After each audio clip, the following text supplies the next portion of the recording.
good morning. Burnett Whitebloom here. We're headed out to Sand Creek. It's way over there somewhere. Reporting at Arapahoe School. Oh no, I forgot my camera. I heard that a couple of times this morning already. But so what I'm doing? Can I try that real quick? What's your name? Courtney Thomas. Where are you from? Arapahoe, here. Down here. Down the corner? Down the south. My name is Sean Whitebloom. I'm going on this trip because, see the sights and everything. Learn more about it and learn something about it in school. So I'm going to see how it is over there. Check it out. My name's Nick Quiver. I live in Arapahoe. I'm going on this trip so I can experience it and I can learn. My name is Arnold Rubert. I live here in Arapahoe. I'm going on this trip because I want to have a good time at it and have fun. My name is Jacob Wigan and I live across the street. And I'm really anxious to go to check out the massacre. Nyaket.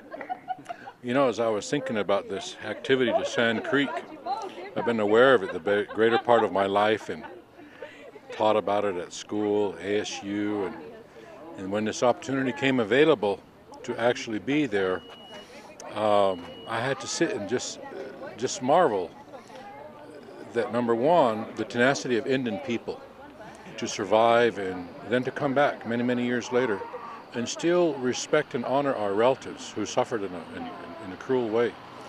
I'm appreciative that District 38 has made this available and I can help out, chaperone and whatnot, but I'm looking at, this activity at a personal level, at a spiritual level, that just to help ground me also as an Arapahoe man. And that's kind of what's on my mind right now. But just appreciative.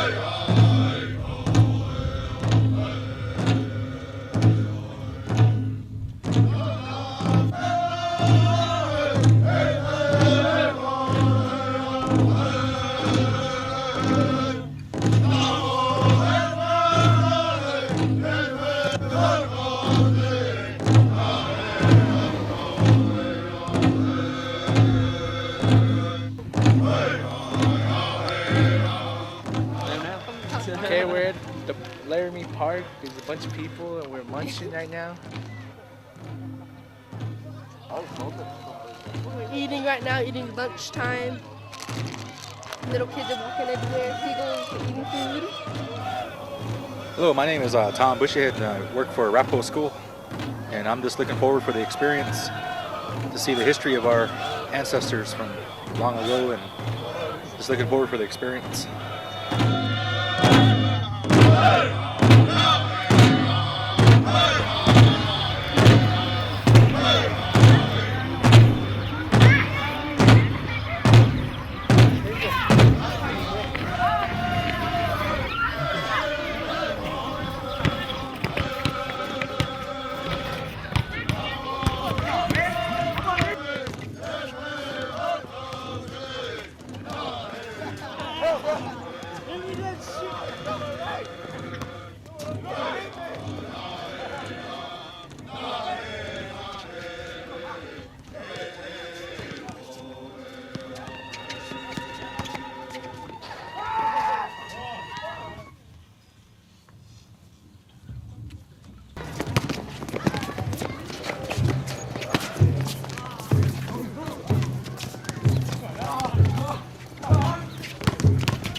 8-6. But I think it's worth it.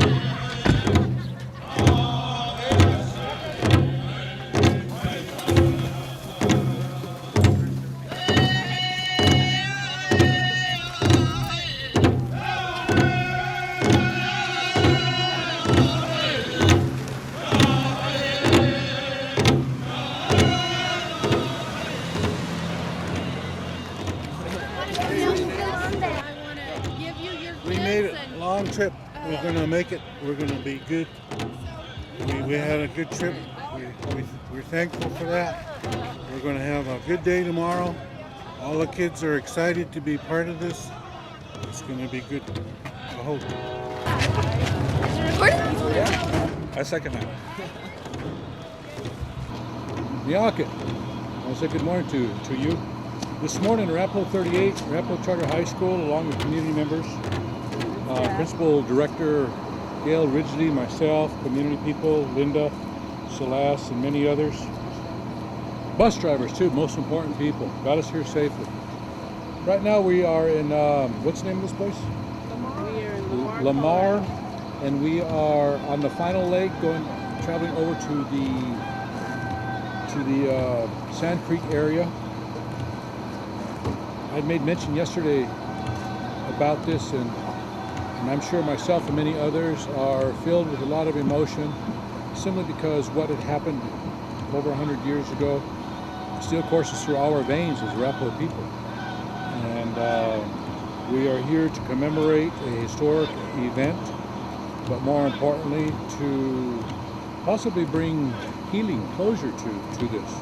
It will always remain with us, but the students are excited, all of us as community people are excited, and probably most importantly, we're here to remember our relatives. And this is what this is about. Kids who don't know anything about the Sand Creek, but they did have to do a little bit of research before we brought them here to learn what this is all about. So that was the big, I guess the big positive for that. Now they'll know and they'll actually get to be part of it, because this is a once in a lifetime thing. We still got cars pulling in all the way. Yeah, there's a lot of cars. So I didn't expect this many people to be here too. So and there should be a lot of media. So.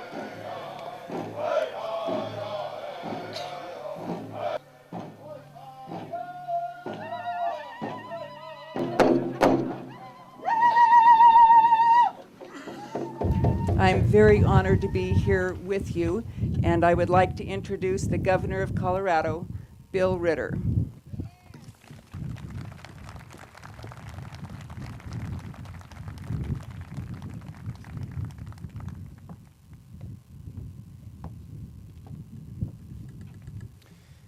Thank you, Lieutenant Governor O'Brien. It is my honor to be here. I am actually joined today by former Colorado Governor Roy Romer, who's with me today here at this memorial.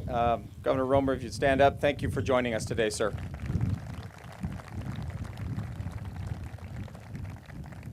There are going to be a lot of people who speak and who will talk about this and its significance.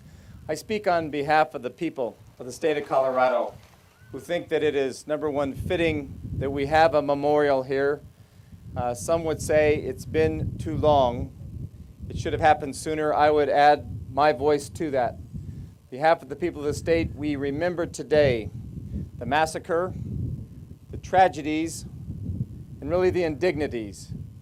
And we remember this specific event today, but it is symbolic of other massacres and tragedies and indignities suffered by the Native Americans. I'm Betty Ridgely. I'm very happy to be here, honored. And I'm really, it was a heartbreak to our people. And my dad, Eugene Ridgely, worked on this for a long time, and yesterday was his birthday. He would have been 80. And it's finally a reality. In honor of our Arapahoe people and our Cheyenne, our relatives. I have the pleasure of introducing to you the 17th Director of the National Park Service, Miss Mary A. Bomar. Thank you and good morning. It is an honor for me to be here today on behalf of the National Park Service. I am honored to join you today as we add the first new site of the National Park System since I became the director of the National Park Service. Whether the stories are heroic or shameful, there are special places that unite us all as Americans, and this is one of those special places. And I hope you will join the men and women of the National Park Service to keep telling the stories as we are here today throughout our nation. Thank you. It is an honor to be here today for the Sand Creek Massacre dedication. Thank you.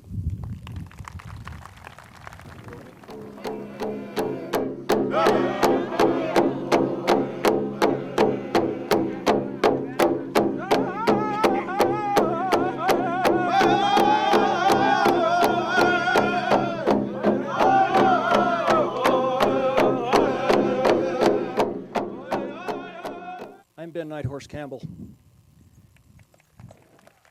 I had the distinct honor to represent this great state and our great people in Colorado for 22 years in public office. And recently retired, as you know, but I'm just honored to be here. You're going to hear many stories today from people who are more familiar with the tragedy than I am, particularly some of our elders, and I will let them tell you the stories. But the overwhelming support and outcry of sympathy and the healing that is taking place, I have to tell you, is really something for me to see and to bear witness to. I was delighted to see our Indian veterans come in with the American flag, the first time this flag has flown over this land since 1864, over this particular piece of land. We in Indian country know that we have the largest ratio per capita of enlistments in the United States military services in our Indian communities of any ethnic group in the United States. This is our flag, and this is also our land too.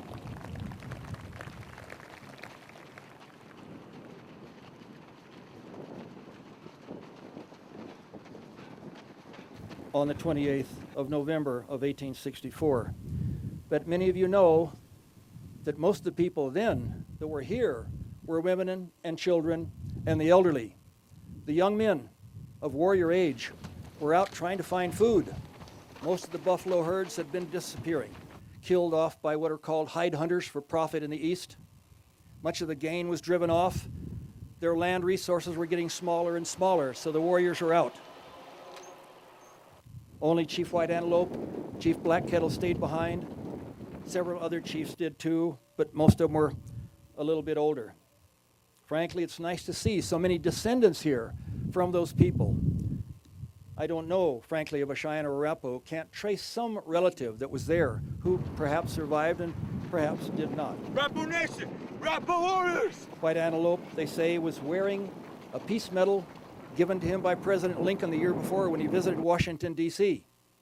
The flag they flew, it's common understanding now that that also came from the president through the commanding general of the area who had given it to Black Kettle as a guarantee of safety if they would fly that flag. And that night before the tragedy must have been so placid that I think that they were totally disarmed, emotionally disarmed. In addition to that, the Cheyenne people had many relatives here. Those of you who are from Bent County and Prowers County know that William Bent's wife was named Owl Woman. She had 4 children by William Bent, 3 of who survived. Bent County is named for that family. Prowers County, John Prowers, rancher and businessman. His wife was Cheyenne Woman, Walking Woman was her name. She bore him 9 children. So I think the Cheyenne in particular, and perhaps the Arapaho too, felt safe not only because they had the American flag above their camp, but because they had relatives here. And whether you're of Indian blood or not, when you have an Indian family, they take you in emotionally as a relative. And it's a very strong bond with Indian people. But the tragedy that ensued, of course, is much of it is a matter of documentation, some is not. And you will hear stories today that is not. We had no written language. We had no way to defend ourselves in what is called the court of public opinion, which is the newspapers and the radio and the TV. Now it's TV, but in those days, the radio and the newspapers. But there is a common misconception that this tragedy was done by the United States Army. It was not. There were a few people in there from the United States Army. Some had formerly been with the United States Army, as John Chivington, the leader, had. But it was a Colorado militia formed by then Governor John Evans. And of course, it was before statehood. And the goal was very simple. Get rid of the Indians because it will enable us to reach statehood sooner. Chivington's group was called the Bloodless Third because most of them had never been in a battle. In fact, most of them didn't want to be in a battle, and that militia was raised, a good number of them from the thugs and the alcoholics and the ne'er-do-wells and so on, of Skid Row in Denver, Colorado. We know that. When they arrived here, they were already spoiling for a fight. No combat restrictions, not any particular training on what is called the rules of engagement or a code of discipline or anything that many Army people had then and have now. No one knows the exact number of people that died. It's usually fixed at about 160. But we know for a fact that many others died too. They were wounded, they were shot, they were running, they were hiding, they died of exposure, they died of infection, they died of starvation, all kinds of things. And many tragic stories that come down through our people about what actually happened to the great-grandfathers at that terrible, tragic day were absolutely soul-rendering. The story about the lady with her child who ran to the bluffs, the other end of the camp, nowhere to hide, and hid under an embankment above the creek and dug the dirt out till it buried her and her baby, and effectively stayed under the ground just breathing little by little until they went away a day later before she unburied herself and her baby. Another one, a woman hacked to death and her unborn baby hacked out of her and then killed. If you can imagine something being that satanic and atrocious and vicious and brutal. Now, some people justified that by saying, well, they're only savages. I know the definition of savage. I looked it up in the dictionary to make sure. Brutal, vicious, subhuman, that's what it says. Our children are not that, nor were they ever that. If there were any savages that day, it was not the Indian people.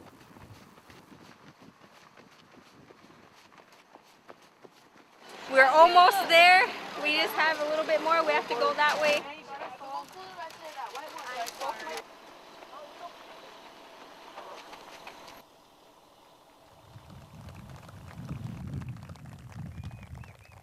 They did not all who were there support that terrible deed. Indeed, a man by the name of Silas Sewell, another one named Lieutenant Joe Kramer, wrote detailed documentation of eyesight witnesses of what they saw when they tried to get it stopped. Some miraculously survived. Black Kettle survived. His wife, medicine woman, was shot 9 times and managed to escape too. Both of them to be killed only 3 years later on the Washita River in now what is called Oklahoma by General Custer in the 7th Cavalry. At this murderous killing field here, the commander of that militia, John Chivington, said, "Nits make lice," as he encouraged the militia to kill the children too. And they did. And then their body parts were systematically hacked off and paraded through Denver on the ends of their rifles, while the Rocky Mountain News wrote an editorial extolling the virtues and the courage of the Bloodless Third for battling, as they called it, the Indians. Those who spoke out publicly against it in Congress and here in the state were castigated, were scorned, were belittled, were threatened, and indeed were killed, as was Silas Sewell in just a matter of months after he spoke out against it, killed on the streets of Denver. No one was ever brought to justice because they were not regular military. They didn't come under the jurisdiction of a military court in Washington. They mustered out right after they did it. They were in uniform when they did it, avoiding the civilian courts. They mustered out, even avoiding any military tribunal within the state of, or within the territory of Colorado. So the Bloodless Third disbanded and literally got away with it.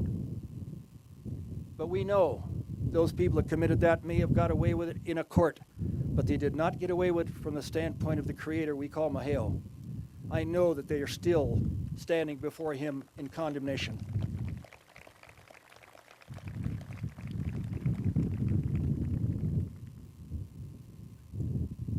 We know that it's an enlightened time now, and we have a much better ability to tell our story.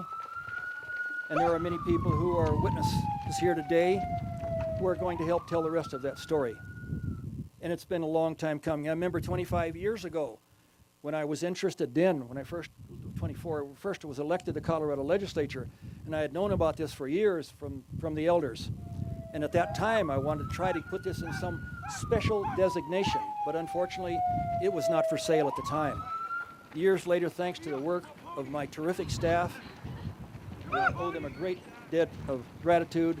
They brought it to my attention that it was for sale. And so we introduced a bill. It took a few years to get through to put this in federal designation. So it's been a long time coming for our native people.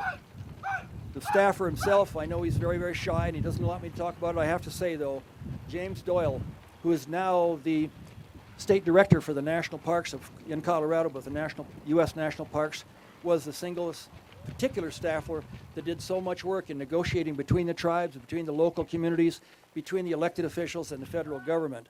If he had not told me about it, perhaps we would not be here today. But today, our tears really are tempered with the hope of a better future and a better relationship between people of all races. And finally, I say to the descendants of the Sisistas, which is the name for the Cheyenne people they give themselves. It means the people in English. And our brothers and allies, the Arapahoe people too, from both the north and the south. I think the people here today, that their hearts are good and they understand healing and that the circle is complete. And we all know that many of our Indian children still face major problems of unemployment and health and so many things that is not common to the community in America at large. We know that our obstacles that are ahead we can overcome and our future is bright. So I say to the people of the Cheyenne Nation and the Arapahoe Nation, welcome home to your traditional homeland. Thank you.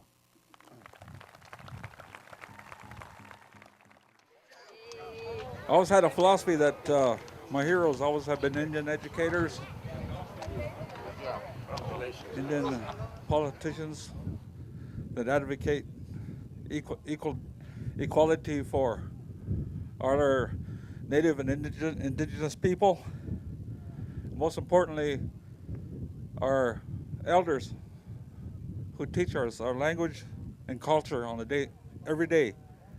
Thanks to the Arapahoe Charter School, the elementary, our young people, we talked about the future that has transpired, and they're the ones that are going to carry this tradition on, government to government, through the future for the betterment of an understanding to clarify our native people to our United States people on a government-to-government relationship. And I want to also give thanks to all our tribal elders that are here, Cheyenne and Arapahoe tribal elders and other tribes that are here. It's very important that we come together to try to understand the atrocities of the past, to have a better understanding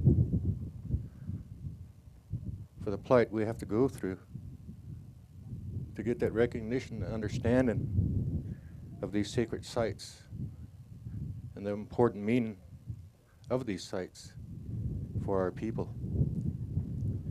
You know, I always think back, as far as history is concerned, our elders are here. I always say, listen to them. They all have stories to tell. When they tell these stories, they're telling you something. They're giving you advice. They're telling you something of value as far as life is concerned, which is very important for all of us to understand. That to you people, you heard about respect. You heard about the history. You heard of everything that was said here. With that, you know, I just wanted to bring that out. That we're still here, and we are gonna continue on. So we still need your help. Want to thank all the people, Night Horse Campbell, all the people that took part for today, what we're here for today.